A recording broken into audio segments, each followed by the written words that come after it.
syuting. Biar ada rekaman. Oh, ditayangkan di TV. Iya.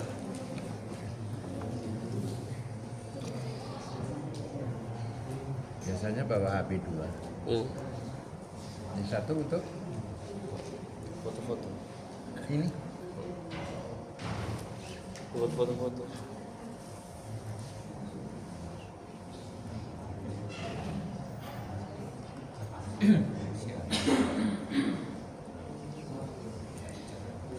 Assalamualaikum warahmatullahi wabarakatuh. Alhamdulillah. Alhamdulillahi rabbil alamin.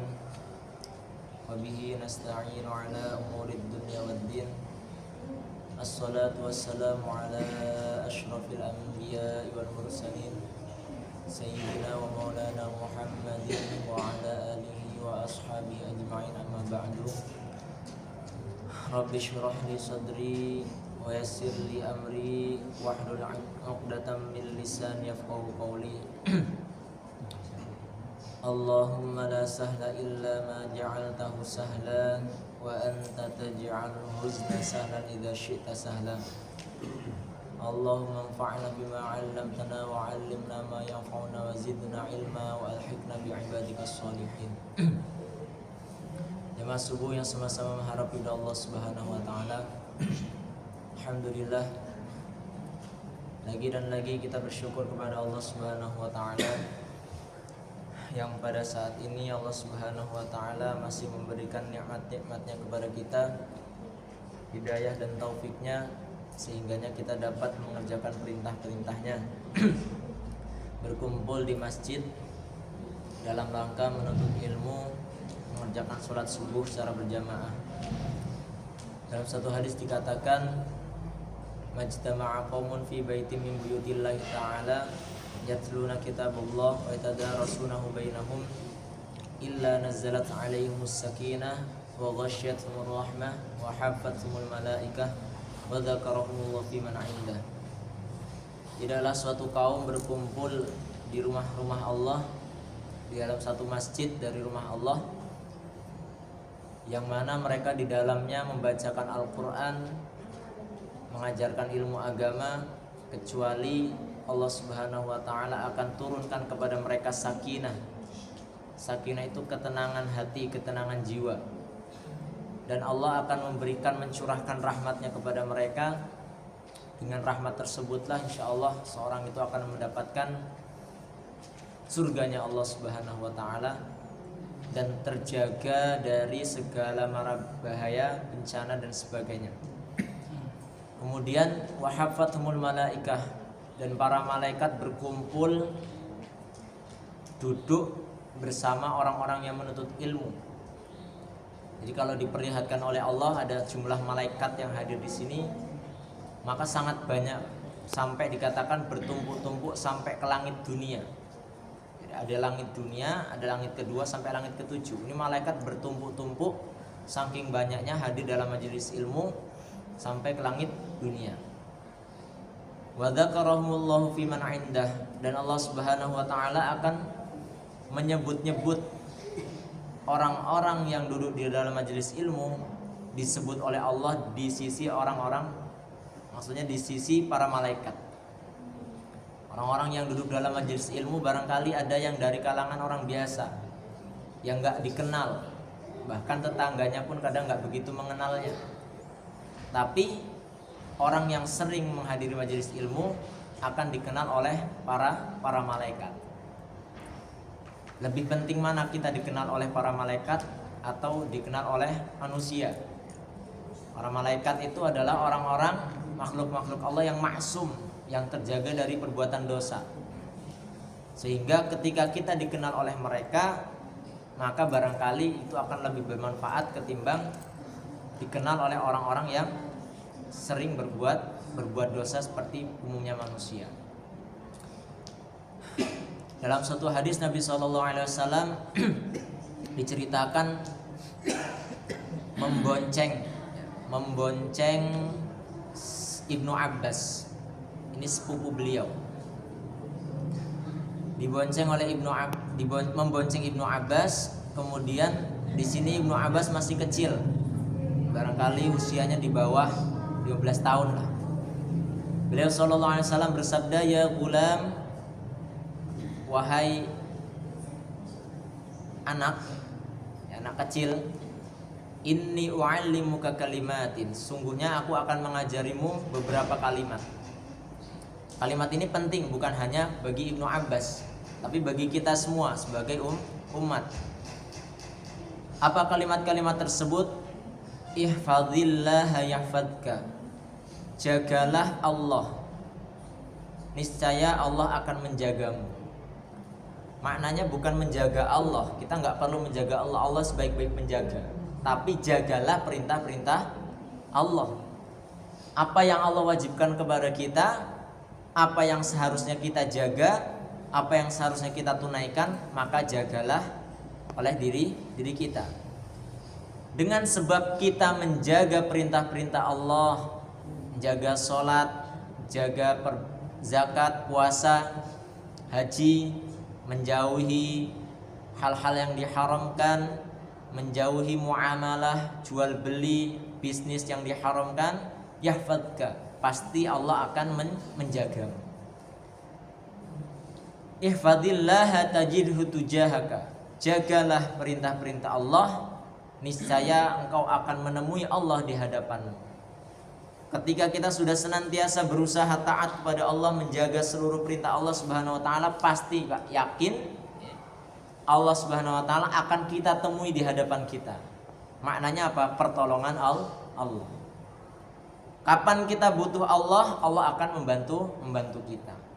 Kuncinya di mana? Sejauh mana kita menjaga apa yang Allah perintahkan kepada kita. Sering disampaikan oleh para dai. Kita ini kadang-kadang kalau ada azan, ada perintah syariat apa, kita menunda-nunda.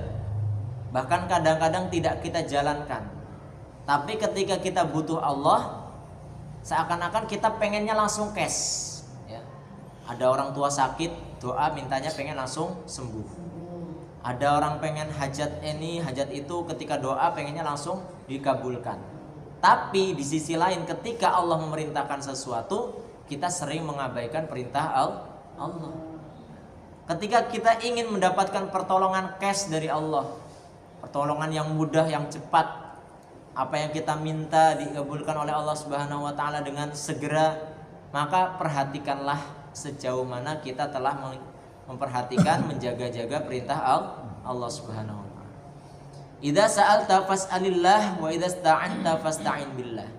Ketika kamu meminta sesuatu, ketika kita butuh sesuatu, apapun kebutuhan kita, maka dikatakan di sini mintalah kepada Allah. Bahkan dalam satu hadis, Pak, kalau menurut kita hal yang nggak masuk akal ya, serampat sendal rusak atau putus, itu saja kita suruh doa minta kepada Allah supaya bisa benar, supaya ada jalan keluar untuk membenarkan. Padahal kan kalau pikiran kita hal remeh seperti ini aja kok pakai doa, tinggal dijalanin, tinggal dijahit atau diganti kalau zaman sekarang ya kan. Tapi sampai dalam hadis pun seperti itu. Ada kancing hilang misalnya, atau apapun yang kita hadapi, yang kita butuhkan, sekecil apapun kita diperintahkan untuk minta kepada Allah. Supaya apa? Supaya ada ta'aluk, keterkaitan hati kepada Allah. Seringkali kita ini kalau ada satu masalah, ada hajat, yang kita ingat bukan Allah dulu. Ketika butuh duit, yang kita ingat misalnya anak kecil ya langsung minta orang tua. Bapak-bapak misalnya butuh duit ya langsung bekerja nyari. Kemudian misalnya ibu-ibu ya butuh duit langsung minta ke suaminya, tanpa melibatkan Allah. Kok nek wis kepepet wis ora iso ngopo-ngopo baru doa. Tapi kalau menurut teori syariat yang diprioritaskan itu doa dulu, setelah itu baru berusaha dan tawakal. Itu yang kadang-kadang sering kebalik dalam kehidupan kita. Wa idza sa'alta fas'alillah, kalau kamu mau minta sesuatu, butuh sesuatu, maka mintalah kepada Allah. Wa idza sta'anta fasta'in billah. Dan ketika kamu butuh bantuan, butuh pertolongan, maka mintalah bantuan pertolongan kepada kepada Allah. Prioritaskan Allah ketika kita butuh pertolongan. Kadang-kadang ada apa yang hilang dan sesuatu yang langsung kita pikirkan, lapor polisi. Ketika kita butuh A, B, C, kita langsung ingat manusia ini yang biasa ngurusin. Ketika kita butuh A, B, C, D, ya langsung ingat makhluk. Karena memang hati kita itu tidak dipenuhi oleh kecintaan kepada Allah. Justru yang kita ingat itu makhluk-makhluk, bapak kita, saudara kita, istri kita, anak kita, bos kita, dan sebagainya. Sehingga ketika kita menghadapi kesulitan, kita butuh pertolongan. Yang sering kita mintai tolong bukan Allah. Justru Allah dinomor 2-kan, dinomor 3-kan. Maka kita belajar menjadi pribadi yang ketika kita butuh pertolongan, ingatlah Allah. Bisa dengan cara meminta secara langsung ataupun dengan cara mengerjakan sholat hajat, sholat istikharah dan sebagainya. Dan di sini agak mati lampu ya, jadi saya singkat aja lah. Sebenarnya ini ada kisahnya perlu disampaikan. Terus wa'lam, ketahuilah annal ummata law ijtama'at ala ay yanfa'uka bi syai'in lam yanfa'uka illa bi syai'in qad kataballahu lak. Ini perlu ada keyakinan Pak ya, masukkan ke dalam hati kita untuk menenangkan diri kita. Sesungguhnya seandainya seluruh umat berkumpul untuk memberikan suatu manfaat kebaikan kepada diri kita ya, sekecil apapun kebaikan tersebut, maka pasti mereka tidak akan mampu memberikan kebaikan tadi kecuali kebaikan yang sudah Allah tetapkan bagi diri kita. Seluruh umat siapapun, baik yang punya uang atau yang tidak punya uang, punya pengaruh ataupun tidak punya pengaruh, ketika ingin memberikan suatu kebaikan kepada kita ya, tidak akan mampu kecuali kebaikan tadi memang sudah ditakdirkan oleh Allah untuk kita. Begitupun sebaliknya, wa in istama'u ala ayyadurruka bi syai'in lam yadurruka illa bi syai'in qad kataballahu 'alaik. Begitu sebaliknya, ketika umat berkumpul untuk memberikan suatu bahaya, mudarat kepada kita, mencelakakan kita dengan sesuatu sekecil apapun itu, bahkan hanya dengan keinginan untuk menusukkan duri ataupun jarum kepada kita, tidak akan mampu kecuali kalau itu sudah ditakdirkan oleh Allah Subhanahu wa ta'ala. Hanya kalau kita ini kadang-kadang di dunia ini usaha susah payah mati-matian dengan cara apapun, kalau belum ditetapkan oleh Allah ya tidak akan berhasil. Sekalipun kita mencari 1000 orang, yang kita inginkan supaya bisa membantu kita, bahkan 1 juta manusia pun kalau memang belum Allah takdirkan, maka tidak akan mampu merubah diri kita. Kadang-kadang ada orang punya anak, wong tuane wis taat luar biasa, sudah tobat, barangkali misalnya dulu pernah jahat, pernah maksiat, kemudian sudah berusaha merubah dirinya.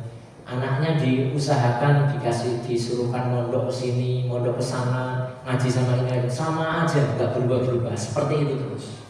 Ya. Memang itu belum waktunya, belum takdirnya. Kalau memang sudah takdirnya, Pak, tidak perlu menyuruh siapa-siapa. Allah bisa langsung bertindak seperti itu. Itu juga kadang-kadang kita ya di Indonesia ya, pemilu, pilkada dan sebagainya, wes berkali-kali daftar, berkali-kali berusaha untuk jadi pemimpin. Tapi kalau memang belum dikehendaki oleh Allah, sekuat apapun usahanya, maka ya tetap tidak akan jadi. Itu semua adalah berdasarkan takdir dari Allah Subhanahu wa ta'ala. Rufi'atil aqlam wa jaffatis suhuf, dan pena telah diangkat dan kertas sudah kering. Makanya seluruh takdir manusia itu sudah ditulis oleh Allah Subhanahu wa ta'ala. Tapi ini bukan menunjukkan kita ini menjadi orang yang putus asa, tidak. Karena apa? ketika kita meminta sesuatu kepada Allah kok belum Allah kabulkan, ya, itu barangkali Allah ganti dengan sesuatu yang lebih baik. Kalaupun tidak Allah Subhanahu wa taala ganti dengan sesuatu yang lebih baik, Allah Subhanahu wa taala kabulkan di saat yang tepat. Ya. Makanya dalam hikam itu dikatakan janganlah sampai keterlambatan Allah dalam mengabulkan doa kepada kita membuat kita putus asa dari meminta kepada Allah. Kadang-kadang ada orang yang putus asa, punya permintaan apa? Misalnya pengen nikah, pengen punya anak, pengen jadi orang yang kaya, pengen sembuh dari sakitnya dan sebagainya. Ini sudah bertahun-tahun dia doa usaha, ya, akhirnya dia putus asa. Tidak boleh seperti itu. Ya. Sebab apa? Allah itu mengabulkan doa sesuai dengan yang dikehendaki oleh Allah pada waktu yang Allah tetapkan. Ya kalau belum ditetapkan oleh Allah waktunya, ya maka tidak dikabulkan. Maksudnya belum dikabulkan. Kemudian pada apa yang Allah inginkan, bukan pada apa yang kita inginkan. Barangkali kita meminta A, tapi Allah punya kehendak lain B, maka yang dikabulkan yang B, seperti itu. Jadi takdir yang berlaku bagi diri kita ini tetap membuat kita legowo. Jangan sampai kemudian kita putus asa dari rahmat Allah Subhanahu wa taala. Kemudian ada lagi tambahan di sini, ta'arraf ilallahi fir raza ya'rifka fi syiddah. Kenalilah Allah Subhanahu wa taala ketika kamu dalam keadaan lapang, maka Allah Subhanahu wa taala akan mengenalimu ketika kamu dalam keadaan sulit. Kadang-kadang kita ini senangnya mendekatkan Allah ketika kita susah saja. Ketika kita susah tahajud, ketika kita susah sedekah, ketika kita susah ke masjid, ketika kita mengalami banyak kesulitan, kita seakan-akan menjadi hamba yang sangat taat. Tapi ketika kita mendapatkan kelapangan, keluasan, kenikmatan, kita lupa kepada Allah. Kalau kita ingin mendapatkan pertolongan Allah dalam keadaan kita susah, maka juga kita senantiasa mendekatkan Allah, mengenali Allah ketika kita dalam keadaan lapang. Ta'arraf ilallahi fir raza ya'rifka fi syiddah. Kenalilah Allah dalam keadaan lapang, niscaya Allah Subhanahu wa taala akan mengenalimu dalam keadaan kamu sulit. Kemudian wa'lam anna nasra ma'as sabri. Ketahuilah bahwasanya pertolongan Allah itu akan datang dengan kesabaran, ya. Dengan kesabaran yang sebenarnya. Kadang-kadang kita belum begitu sabar, belum menjalankan sabar dengan yang semestinya, sehingga belum dapat pertolongan Allah Subhanahu wa taala. Wa annal faraja ma'al karbi. Dan sesungguhnya kelapangan itu akan datang beserta kesulitan. Wa anna ma'al usri yusra. Sesungguhnya besar di samping kesulitan itu ada kemudahan. Pokoknya yakin saja menjalani kehidupan ini dengan sabar, tawakal, doa, dan senantiasa husnudzon kepada Allah Subhanahu wa taala. Dan juga di samping itu senantiasa diimbangi dengan berdoa kepada Allah Subhanahu wa taala. Kalau kita senantiasa berdoa kepada Allah, ada keterkaitan hati yang lebih kepada Allah. Samping ibadah ya ibadah, di samping itu doa, menunjukkan kita ini hamba yang lemah, yang tidak mampu berbuat apapun tanpa pertolongan dari Allah Subhanahu wa taala. Wallahu a'lam bishawab.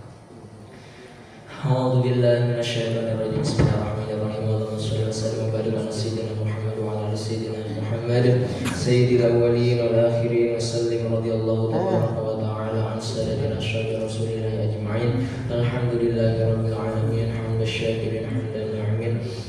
حمدا يوافي نعمه ويكافئ مزيده يا ربنا لك الحمد كما ينبغي لجلال وجهك الكريم وعظيم سلطانك ربنا اغفر لنا ذنوبنا ولوالدينا وارحمهما كما ربيانا صغارا ولمشايخنا ولاساتذتنا ومعلمينا ولتلاميذنا واخواننا واخواتنا وازواجنا وذرياتنا ولجميع المسلمين والمسلمات والمؤمنين والمؤمنات الاحياء منهم والاموات اللهم قسم لنا من خشيتك خشيتك ما تحول به بيننا وبين معصيتك ومن طاعتك ما تبلغنا بها جنتك ومن اليقين ما تهون به علينا مصائب الدنيا ومتعنا بأسماعنا وأبصارنا وقواتنا ما أحييتنا واجعله الوارث منا واجعل ثأرنا على من ظلمنا وانصرنا على من عادنا ولا تجعل مصيبتنا في ديننا ولا تجعل الدنيا أكبر همنا ولا مبلغ علمنا ولا تسلط علينا من لا يخافك ولا يرحمنا